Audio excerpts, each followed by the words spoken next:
So as you might have heard, back in June, the US Department of the Treasury sanctioned 16 companies for, what's the technical term? Being naughty. And one of the companies on that list was Deepcool, the PC cooling component company, which first of all, it just feels super random, but effectively what that means is that Deepcool can no longer be sold in the US at all. If you check out Micro Center or Amazon or Best Buy inventory, you can't buy this. These components are effectively illegal in the US. But recently, I left the US and was in Germany, and guess who I saw there? Deepcool. And well, quite honestly, my curiosity got the best of me and I just wanted to see what they were up to. I believe a lot of these components were announced at Computex earlier this year, but I was at Gamescom, which is like a tech gaming conference in Cologne, Germany. And there I did see a handful of Deepcool tech, including the Assassin 4 VC that apparently is rated for up to 300 watts of TDP. Now, the designs of these are getting just super interesting. You can just remove the screen of this one altogether. On paper, it should be showing you like the CPU temperature, the power draw, the clock speed. I'm not sure why you would ever want to take the screen off of the cooler, besides I suppose to install the fan, which goes underneath it. But it's not like you can monitor the CPU with that screen when it's off. You can't just carry it around and check your CPU temperatures, although that would be pretty cool. And then I guess here's the exact opposite of a screen, which is no RGB, no frills, low profile CPU cooler. This is the AN400, which was specifically designed for the Japanese market because apparently they have a huge preference towards building purely ITX. And of course, for ITX, you need low profile things that can fit inside a really small case and still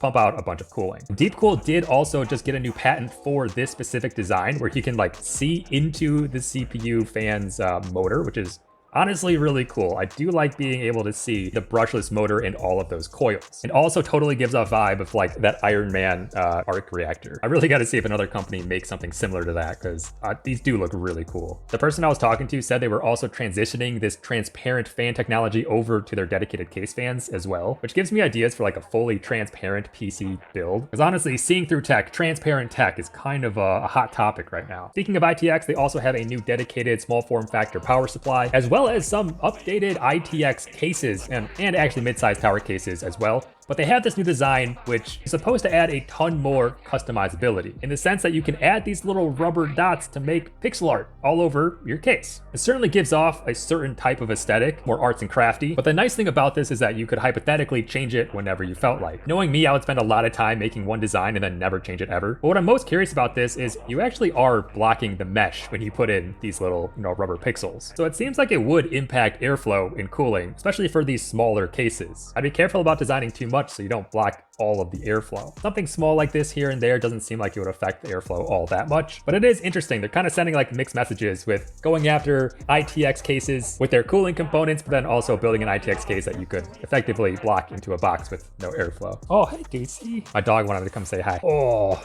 Everyone say hi to Deuce the dog. He's got a little band-aid on his leg, but he's doing okay, aren't you, buddy? But like I said, all of these components are illegal. You can't buy them in the US. I will be keeping track of the news from this company as more updates come out, because it's still just so weird to me that this company was caught up in such scandalous news. And while they still are existing as a company outside of the US, I will do my best to keep you updated on what kind of technology innovations their parent company puts out in terms of PC cases and PC cooling. The thing that really sucks about all this from a consumer standpoint is Deepcool kind of solidified itself as a fairly cheap option for fairly high performance cooling components. So you really do hate to see less competition in the consumer PC market space, but what can you do? It was actually funny. They recognized me just from previous collaborations, but as you can imagine, now those relationships are a bit more interesting, I'll say. But if you have questions for Deepcool specifically or questions about this whole situation, feel free to leave a comment down below and I'll see if I can either answer those or punt them over to someone who can. As far as I'm aware, if you do have a Deepcool CPU cooler or a case or a power supply, you can't get any type of help regarding things like your warranty from Deepcool NA. But that said, if you happen to buy one of these products from a retailer like Amazon or Micro Center, you might be able to get some warranty through them. So it might be worth looking into in case you do end up having some issues with a Deepcool cooler now that they're insolvent in the US. But yeah, anyone else feel just a little weird having illegal components inside of their house now?